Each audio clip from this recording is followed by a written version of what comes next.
Hi everyone! Today I have a classics book haul for you. All the classics that I have got since I did my last classics book haul in the summer. And it's an exciting one because it will be my last classics book haul of the year, but also because in the time since it has been my birthday. You are looking at a 26-year-old now, which I have realised as well this month means that I have been on BookTube half of my life. It's the 13-year anniversary of me starting BookTube and I'm 26, so I just feel both incredibly young but also like a BookTube grandmother. But yes, it has been my birthday and I got incredibly lucky with presents, but also I treated myself to some books too, so I will show you what I got. So for the birthday classics book haul, I will say that I think I am quite easy to buy for, mainly because I get very obsessed with certain authors or certain books and I never stop talking about them, so it just gives people the right idea for presents to buy me, and this year my girlfriend knocked it out of the park. I have been obsessed, as you know, because I've been talking about it in every single video recently, with a book called Willowes by Sylvia Townsend Warner. I couldn't believe it because she bought me this beautiful edition. It says Willowes and also has its alternative title, which is Or the Loving Huntsman, and it is so special. It's like an original Chatto and Windus from 1975 and everything about it is stunning. It's gonna look so beautiful on my shelf. I think I'm gonna have to have like an exclusive Sylvia Townsend Warner / Willowes shelf because I am so obsessed with this book. And there's something about, I think, the simplicity of this edition because it's such a beautiful book with such beautiful imagery. I think sometimes it's nice to let a book speak for itself, and this stands out. Can you imagine my excitement? It was off the charts. And because I'm also obsessed with Sylvia Townsend Warner, she also got me the Persephone Books edition of her English climate wartime stories. I didn't know that this was a thing, so I am a fake fan because I didn't realise Persephone had published some of her short stories. These were written during the Second World War, and she writes so beautifully about the post-war world in Willowes that I'm looking forward to seeing her take on the Second World War in this collection of stories. And every Persephone book is so beautiful. It comes with a bookmark too if you order directly from them or if you go into their shop in Bath. I love the end papers. Everything about this is so beautiful and special, so very, very me. I am looking forward to reading these soon. And I've also recently been re-entering my Maurice by EM Forster phase, and I had been looking at this for ages thinking like, I already have a copy, do I need to own it? But this is a recent sort of re-edition of this book that is illustrated inside, like beautifully illustrated with moments from the book. So this was just the nicest present that I wasn't expecting. I watched the adaptation recently with Hugh Grant, just loved that and had a really enjoyable afternoon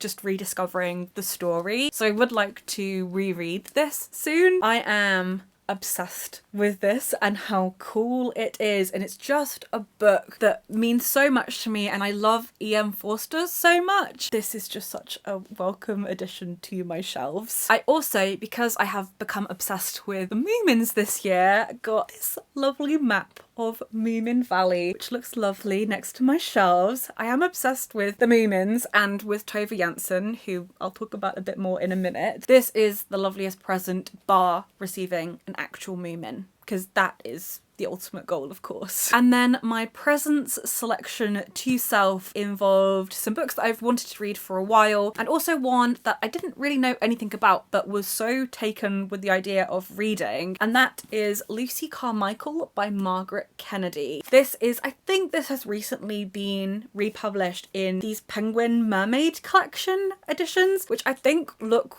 really lovely. I'm kind of obsessed with just this format. They all kind of look like this in the series. This is about the eponymous Lucy Carmichael, who is jilted at the altar and then leaves home and takes up a teaching position in an industrial town. It sounds like that very like small town gossipy kind of, nothing really happens, there's no major plot, and yet that's why you love it because it's very endearing, that kind of book. So I'm looking forward to reading this. It feels like it's going to be a nice cozy winter read, and I was very taken with that as a concept, so it just had to come home with me. And then speaking of Tove Jansson, I have this year read the summer book. I read Fair Play, I've read the first Moomin book, The Moomin and the Great Flood, and I really do want to read a winter book soon. I love her, and this is a selection of stories. So the summer book and Fair Play are more vignettes that lead up to a much bigger picture, the story of people's lives. So I'm looking forward to seeing how this differs, how my relationship with the stories changes, because we aren't necessarily following a family or a couple or a close-knit group of people. Instead, this is going to be, you know, a selection of wintry stories. This does, however, say that it includes some of Tove Jansson's best loved and most famous stories. So I really am so excited to read it. Expect me to talk about it lots and lots, because I am completely obsessed with Tove Jansson too. She has meant so much to me this year and really has sort of followed me through the year at different points, and she feels incredibly close to my heart. I'm enjoying discovering her writing so much, and I also know with her books that they are books that I will reach for throughout my life, and I love those books because they feel like they grow with you just as you grow as a person. And then finally for myself, I got Here Be Dragons by Stella Gibbons. I read Cold Comfort Farm a few years ago now and do really want to read more Stella Gibbons. And what you'll see as this haul progresses is that what I'm in the mood for at the moment is a sort of change of location type of book. So this is about Nell Seeley, who moves from sleepy Dorset to Hampstead. But I also have a selection of books that is like moving from the city to a rural location, and I'm enjoying that sense of displacement and how it changes you as a person, whether that's something that you choose for yourself or whether it's something that is forced on you. And I think that relationship with place. It's about a naive 19-year-old girl who becomes romantically entwined with the wayward John Gaunt and falls in love with London's bohemian crowd. In this city of seductive, shifting morals, smoke-filled jazz clubs and glamorous espresso bars, Nell must master her newfound independence and learn to strike her own course. So a different take on the coming-of-age novel. I was also kind of obsessed with Here Be Dragons as a title, because this isn't a fantasy book, but I just kind of bought into the concept of it, and I also love this cover too, so really excited to read this. And then recently I took a trip down to Shaftesbury in Dorset. I love spending time in Dorset, but I'd never been in to Shaftesbury as a town, and I'd been there as a kid, but I'd never sort of explored in recent years. And there is this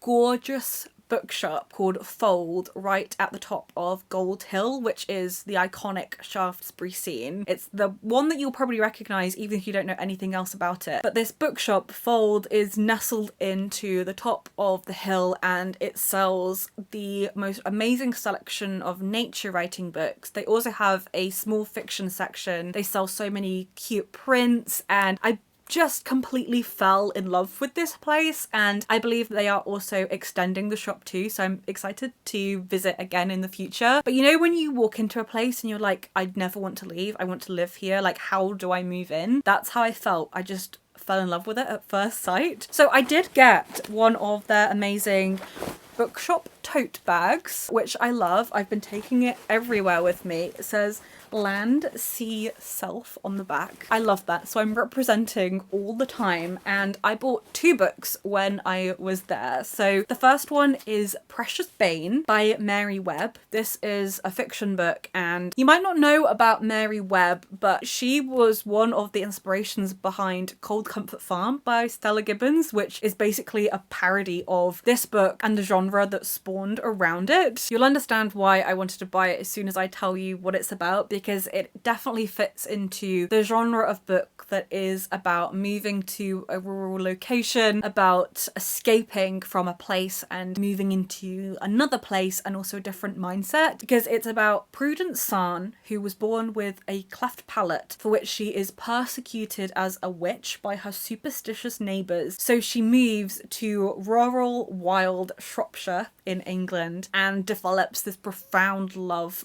for nature, but there's also a murder plot in here too, and Mary Webb's relationship with Shropshire is described similarly to Thomas Hardy's relationship with his fictional Wessex. And also the New York Times talked about it in relation to Emily Bronte's relationship with Yorkshire. So, you know, how could I resist all of those things? And then the other book that I picked up from Fold was The Weatherhouse by Nan Shepherd, who you might know because she most famously wrote The Living Mountain, which was her non-fiction love letter to the Cairngorms in Scotland, somewhere that she didn't just live, but she lived and breathed. The description of this, to me, felt reminiscent of a wartime response to Elizabeth Gaskell's Cranford, because it's about a community of women who are living in Scotland and who have been affected by war. The men have gone off to war and have left them to their own devices, and they are dealing with wartime loss and grief. And our main character is a man who is almost infiltrating this circle of women and coming to terms with his own loss and wartime grief. I hadn't actually realised that Nan Shepherd wrote fiction, so this was really exciting to me because I have dipped in and out of her non-fiction in the past, and she is heralded as a non-fiction writer. So I'm looking forward to seeing her relationship with fiction too. It can definitely change who a writer is and what they have to say. And then finally, I am sorry to utter those three words again: Sylvia Townsend Warner. I am obsessed. The obsession is going to go on for a while, so just bear with me. I will try to make a video where I don't talk about her at least once, but that day is not today. I read Lolly Willowes and immediately was like, I've got to read everything that she ever wrote. So I went to Toppings in Bath and raided them of their Sylvia Townsend Warner section. Honestly, there was a big gap afterwards because I bought them all. So I'm going to quickly show you these. Mostly these are historical fiction. So she was quite a strange writer, not strange, but she reached for lots of different genres and sort of tested a lot out. So I thought I would just go for it and see what I like and see what I respond to within her writing. We have books like The Corner That Held Them, which is about nuns in a medieval Norfolk convent. We have Summer Will Show, which I am covering because I don't want YouTube to censor this video. The cover is beautiful, by the way, but this is about Sylvia Willoughby, who is a grand Victorian matriarch whose husband has a mistress, and she sends him off to Paris to go live with her, but then sort of changes her mind and then also falls in love with the mistress when she goes to collect him from Paris. I also got Mr. Fortune's Maggot, which is about the Reverend Timothy Fortune,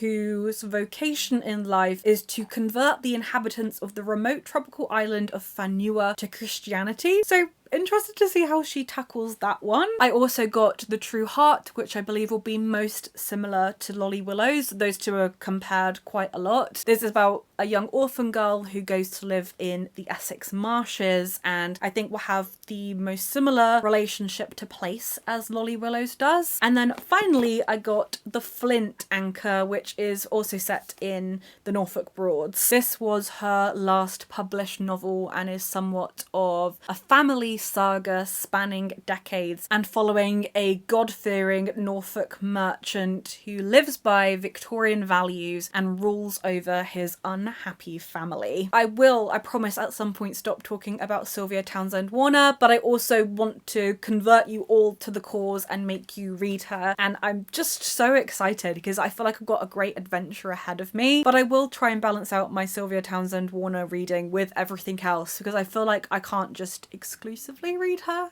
right? Or maybe I can.